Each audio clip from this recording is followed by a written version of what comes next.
Balingani, mabhungu namatshitshi sanibonani. Igama lami uSpooky N isiZulu. Namhlanje sizodingida sicubungule sichaze umbhalo wobuciko obizwa ngokuthiwa izinyembezi zothando. Sizokwenza indatshana osihloko sayo sithi amathunzi ezintaba.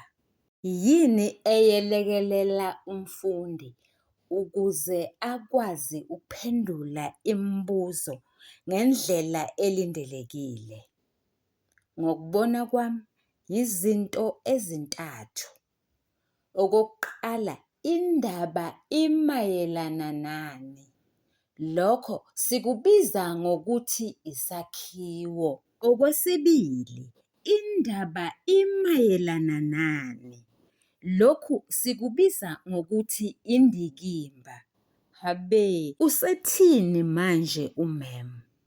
Umem uchaza ukuthi uma ngabe sizochaza ukuthi indaba imayelana nani ngendlela ende, ngokuthi sisuke nayo phansi ekuqaleni lapho iqala khona, sihambe nayo siye phakathi nendawo, size siyofinyelela esiphethweni. Lokho sithi isakhiwo. Indaba imayelana nani? Siphinde sithi futhi indaba imayelana nani? Ngemuva kokuba sesiyifunde yonke, sase siyichaza ngokuyigoqa, ngokuyifinqa, ngokuthi qaphu qaphu. Bese sithi loko yindikimba. Singayigoqa ngegama elilodwa noma amabidlana kumbe amathashwana. Okwesithathu okusincedayo ukuthi sazi ukuthi abalingiswa esikhuluma ngabo bavezwe kanjani. Lokhu sithi ukuvezwa kwabalingiswa. Isakhiwo sendaba ethi amathunzi ezintaba sithinta okuthathu, okuyilokhu: isethulo, umzimba, nesiphetho. Isethulo sale ndatshana sithinta okuthathu. Okokuqala, umlingiswa osemqoka nenkinga abhekene nayo. Okwesibili, isizinda. Okwesithathu, isisusa sodweshu. Ake sicubunguleke.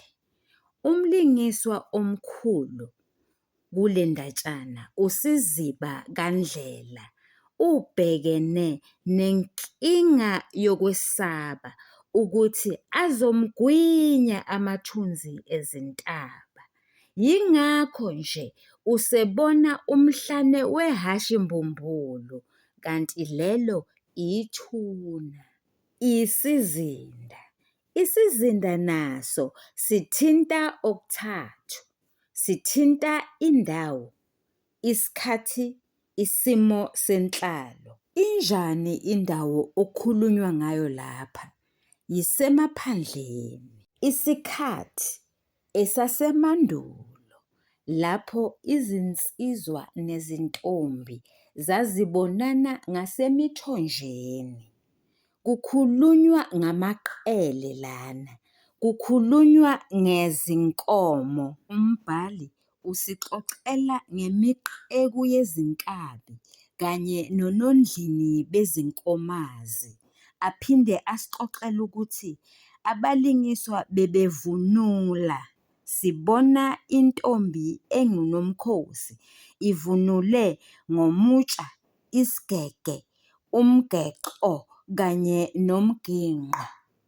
Isimo senhlalo sethulwa ngesu lokujeqeza emuva, ngenkathi konke kusahamba kahle, ngenkathi sisihle leso simo senhlalo. USiziba ukhumbula behlangana noNomkhosi, besese bobabili, bencokola, bephikelele phezulu esicongweni sentaba iNcombo, behamba otshanini obuluhlaza cwe, obuhlobe ngezinhlobonhlobo zezimbali ezimhlophe, ezibomvu, eziluhlaza kukuhle kudelile, bebona sengathi uthando lwabo lufukamele imvelo. Balingani bami nani bafundi, liyini isu lokujeqeza emuva? Leli yilisu umbhali alisebenzisayo uma ngabe efuna ukwethula isigameko esenzeka phambilini.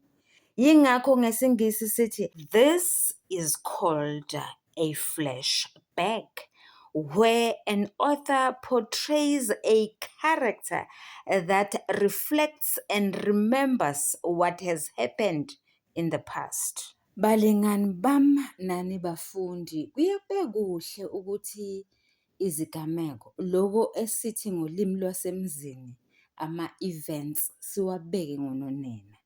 Mhlawumbe I should have started with this one.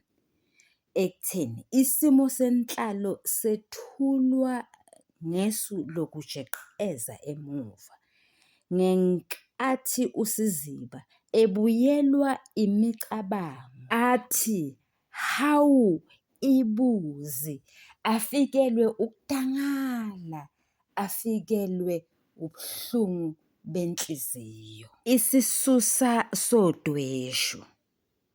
Ukhala ezimathonsi uNomkhosi, ukhala aze abe nesibibithwane. Isoka lakhe elinguSiziba kaNdlela lide limthulisa. Noma umbhali engashongo, kodwa siyazi ukuthi naye uSiziba ebona isithandwa sakhe sikhala, ubebuzwa ubuhlungu. Ukhaliswa yini-ke uNomkhosi? Ukhaliswa ukuthi sebethandane iminyaka 5, isikhathi eside kakhulu leso. Kuthi kunjalo nje uSiziba abe ethembise nsuku zonke, aphinde angasifezi isethembiso sakhe. Manje amazwi akhe aseyalumela, awanambitheki. Yingakho nje eletha izinyembezi kuNomkhosi ukuthi ingabe manje kuyokwenzeka yini na. Ake siboneke, umzimba wale ndatshana uhlukene kathathu. Kunokubhebhetheka kodweshu, kunesixakaxaka kanye novuthondaba. Udweshu lubhebhetheka ngenkathi uNomkhosi ethuswa yibuzi. Lokho kugqamisa ngokusobala ukuthi uNomkhosi wesaba kakhulu. Ubamba uSiziba amkonkoshele eside isikhathi lesi. Wesaba kwasani, lawo ngamazwi akhe. Lapha futhi umbhala akashongo ukuthi uSiziba waphatheka kabi. Akashongo ukuthi uSiziba wamangala ebona intombi ayithanda ngendlela eyisimanga imkonkoshela ngenxa nje yebuzi. Balingani bami nani bafundi, just to break the monotony. Siyabona yini ukuthi uma sithi umlingiswa omkhulu ubhekene nenkinga ethile, that is problem number 1. Uma sikhuluma ngesisusa sodweshu, which is the cause of the conflict, that is problem number 2. Uma sikhuluma ngokubhebhetheka kodweshu, that is problem number 3. Uma sikhuluma ngesixakaxaka, we are talking about a series of problems, basically one problem after the other. Ake siboneke. Isixakaxaka is pandemonium in English, where problems are coming from left, right, and center.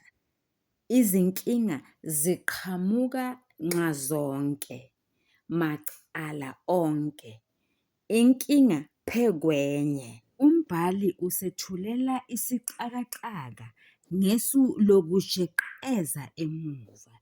Usivezela uSiziba ecabacabanga, engabaza. ucabacabanga ukwenza okuthile, kodwa imiqondo yakhe iyaphikisana.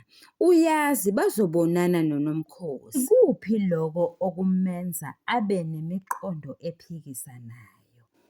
Ucabanga umdlalo wokwethusa uNomkhosi.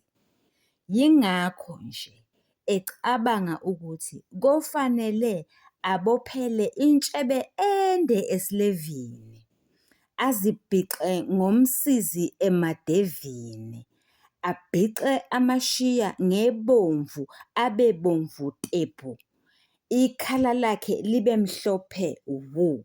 Lo mqondo lo wokwenza umdlalo wokwethusa uNomkhosi uphikisana namuphi umcabango kumbe umqondo?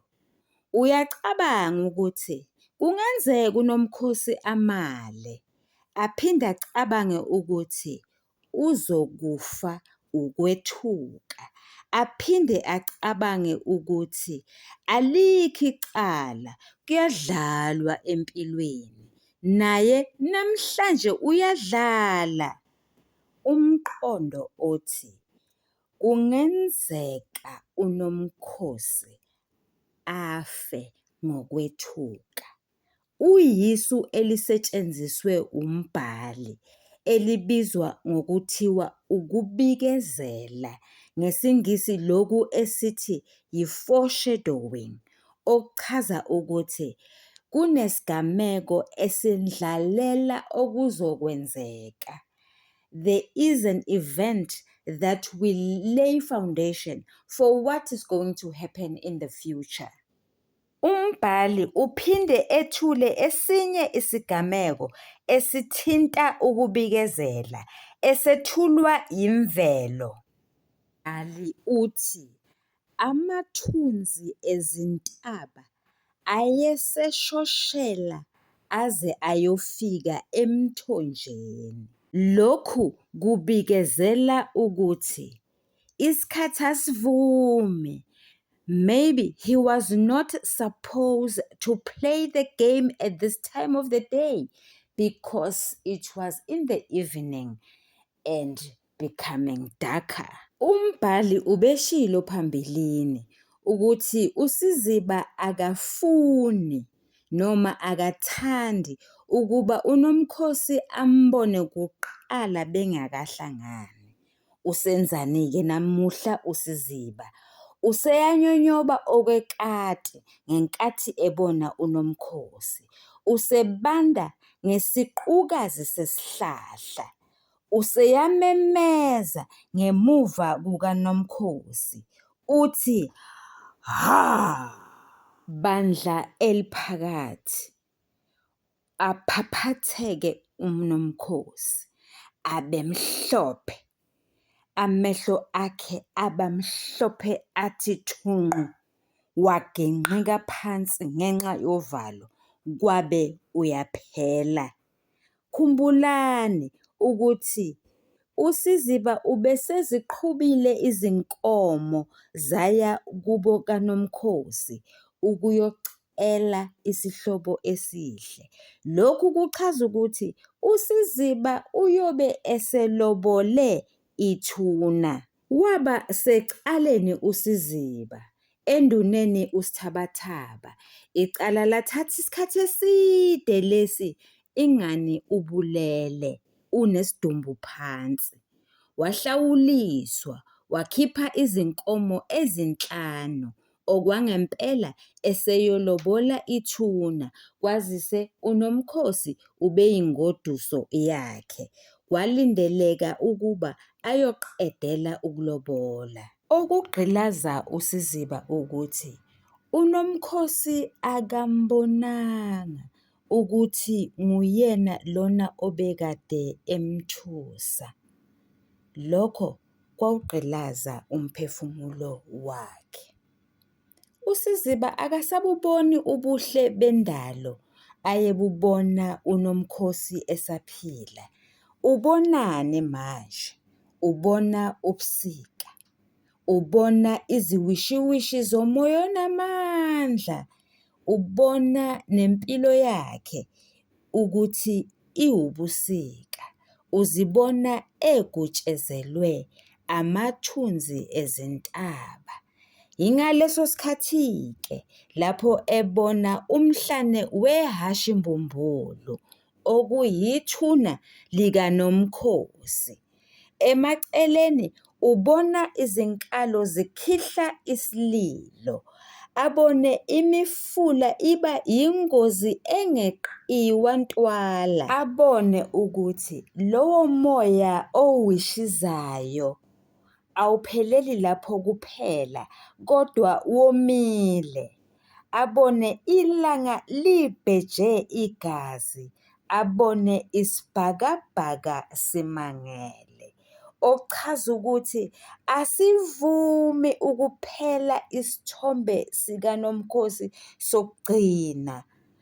Uyacabanga ukuthi ukube uNomkhosi waphila ubezombeka icala lokuthi wasizakala ngobuthakathaka bakhe. Loko kugqamisa ukuthi uSiziba udliwa unembeza, yingakho nje ekhala ekhihla isililo, ekhala izinyembezi mi. Uyabona ukuthi angeke esakwazi yena ukuzixolisela kuNomkhosi, kwazise uNomkhosi usekude kakhulu naye, ukude le kwelinye izwe. Uyomtholaphi-ke kodwa omunye uNomkhosi? Ndawo, kuphelile. Balingani bami nani bafundi, umzimba wale ndatshana awunalo uvuthondaba.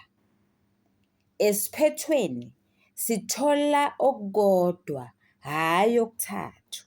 Sithola ibohlololo noma uphola vuthondaba, kwazise kumphelele uSiziba. Uyezwa ukuthi amathunzi ezintaba ayamgwinya. Niyathandwa, nisale kahle. Ningakhohlwa ukusubscribe-a.